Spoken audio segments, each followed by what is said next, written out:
Spiders and scorpions, along with ticks, mites, centipedes, millipedes, and insects, are all animals that belong to the phylum Arthropoda and the class Arachnida. You can usually distinguish them from other arthropods just on their external features alone.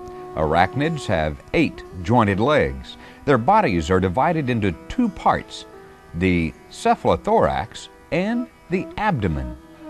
The cephalothorax is a fused head and thorax region of the body. You'll find palps located in the front of the animal, which sometimes can be mistaken for an extra pair of legs. The function of palps is sensory. In males, it's also associated with reproduction. The legs and body of arachnids may be heavily covered or lightly covered with hairs, depending on the animal.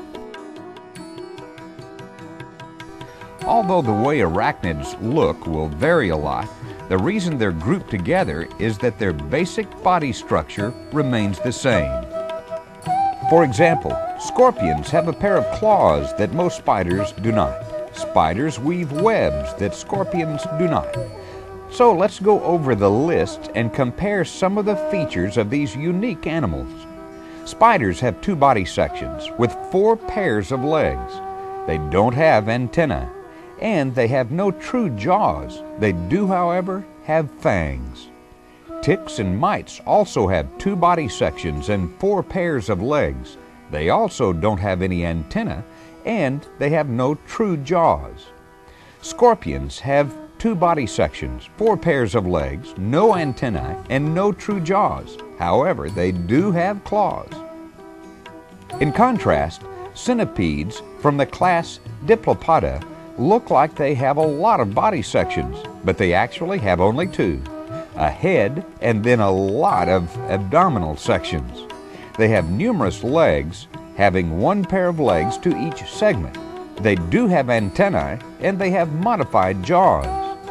Millipedes also have 2 body sections, again, a head and a whole lot of abdominal sections. 2 pairs of legs to each body segment except for the front segment, which has 3 pairs, and they have antennae as well as modified jaws. Determining the sex of arachnids can be challenging, so you need to use several means to figure it out, and these may vary depending upon the arachnid you're attempting to identify. In spiders, for example, there is usually a marked difference between males and females, but it's the male that is usually smaller than the female. Also, males usually do not spin webs unless they're involved in some mating activity. You'll find that many spiders have 3 or 4 pairs of eyes, which are located on the sides and top of the cephalothorax. Although there are some spiders which have only 2 pairs of eyes, sometimes you have to look closely to see all of this. Scorpions, on the other hand, have very prominent eyes. Most arachnids are nocturnal, although you will see garden spiders outside during the day in the late summer and early fall.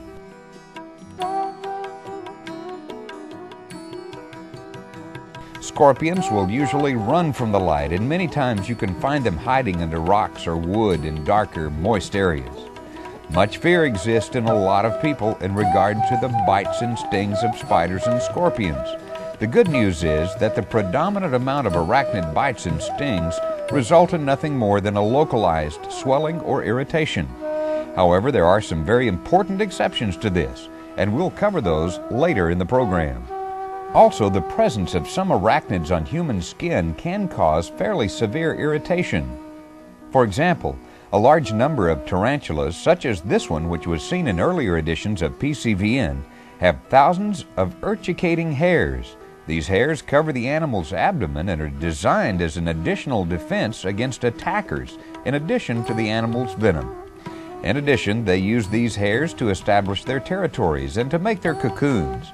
It's suspected that the hairs may also act as a defense for the cocoon of the animal.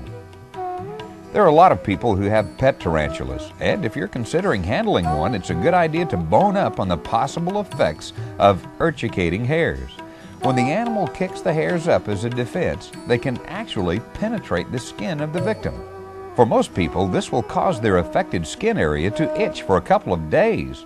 But the reaction can also be much more serious. In many cases, the skin may turn red, with allergic bumps forming on it.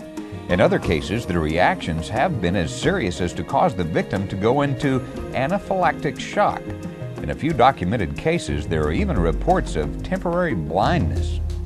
If the hairs get into the nose of the victim, a common reaction is a burning or stinging sensation along with uncontrollable sneezing. If they get into the victim's eyes, the eyes will commonly water uncontrollably, and again, there can be temporary blindness. If you do handle tarantulas, here are some tips for protecting yourself. First, after you handle this or any other animal, wash your hands thoroughly. Second, don't scratch any part of your body while you're handling it, and be especially careful not to scratch your face or rub your eyes. Third, don't let a tarantula walk around on your face or any other sensitive part of your body. Not only will it hurt if it gets affected, but it also might be hard to explain how you were so dumb as to let this happen in the first place. Finally, if you do get a rash, don't scratch it. Scratching can force the hairs deeper into your skin. There's even a possibility of infection and permanent scars. As we said, most spider bites are no big deal, but there are a couple that can be very serious. The bites of the brown recluse spider and the black widow spider. Brown recluse spiders have a violin shape on their backs and are easily recognizable by most pest management professionals. The venom from the brown recluse spider usually causes some local tissue damage. Here are the most common symptoms of a bite from a brown recluse spider. You need to remember, however, that each individual may experience these symptoms differently. The symptoms can include a burning pain, itching, or redness at the site, which is usually delayed. This can develop within several hours or days of the bite. A deep blue or purple area around the bite, which is surrounded by a whitish ring and a large red outer ring. Some people say it resembles a bullseye.